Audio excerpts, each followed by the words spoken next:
Hello and welcome to Business Insider with Mario Toneguzzi on yycbusiness.ca.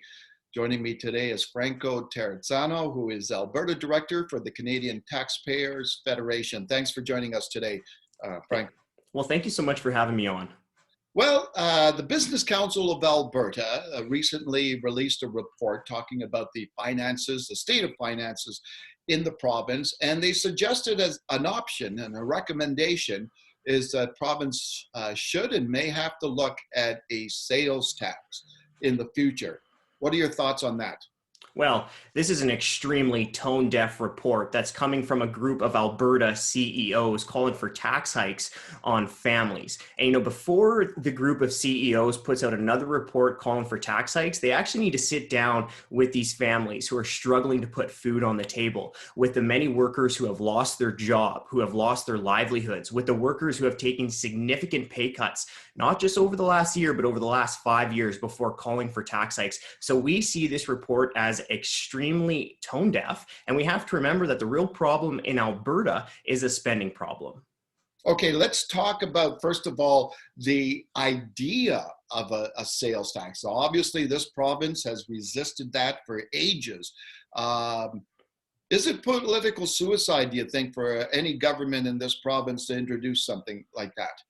Well, I think you have to start that question with recognizing that in Alberta, we have the Taxpayer Protection Act. And essentially what that means is that no politicians can just implement or impose a sales tax. First, they have to go to Albertans in a provincial referendum. So it has to be Albertans who say yes or no to a provincial sales tax, not politicians. But let's remember, this report that's calling for tax hikes, including potentially a provincial sales tax and provincial carbon tax, this report is musing about an 8% sales tax. That would cost Albertans more than $7 billion every single year, or $1,600 per Albertan. Now, I don't know too many people who have $1,600 lying around on their money trees who would be able to afford to pay this type of tax for a bloated provincial government. Yeah.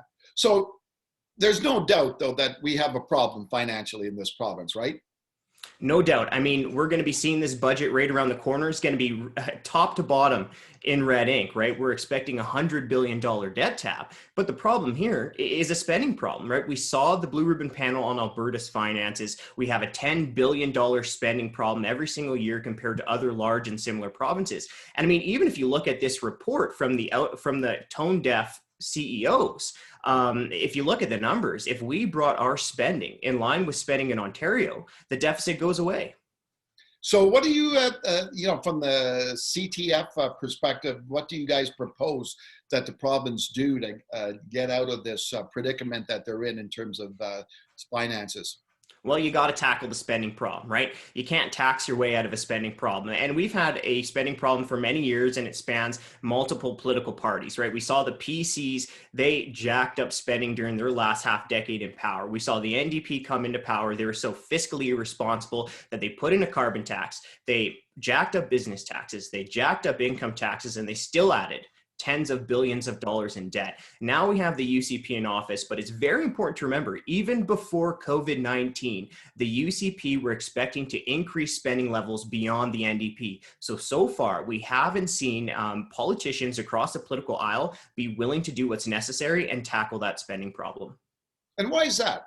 Why do you think, this is a battle, obviously, that folks like yourself, tackle, have tackled for years.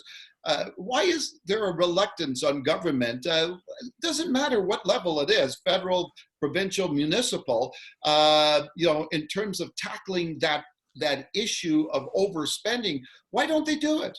Well, that's become the $10 billion question, hasn't it? It sucks to say this, but, people are just a little bit, people are going to be throwing money around a little bit looser when it's not their own money, right? Politicians at the end of the day are spending other people's money, are spending tax dollars. And unfortunately, many politicians don't want to actually face the challenge until they have to. Well, guess what? We're going to be faced with a $100 billion debt problem this year. It's time for politicians. They're actually going to have to do it. And look, on top of the debt, we also have to pay interest charges on the debt, right? So eventually it's going to be an inevitable question. We're going to need to see politicians roll up their sleeves and cut spending. And at the end of the day, families can't afford tax hikes, and not tax hikes today. And families also can't afford tax hikes even after the pandemic. You know, the suggestion that families are going to be able to magically, you know, find money on their trees to be able to afford tax hikes after 5+ years of economic downturns, which includes a pandemic, which includes lockdowns and restrictions, you know, to me just seems completely out of touch. Okay, super. Thanks for joining us today, Franco. Hey, it was my pleasure. Thank you so much for having me on. Okay, great. That was Franco Terrazzano, who is Alberta Director of the Canadian Taxpayers Federation. This has been Business Insider with Mario Toneguzzi on yycbusiness.ca. Thanks for joining us today.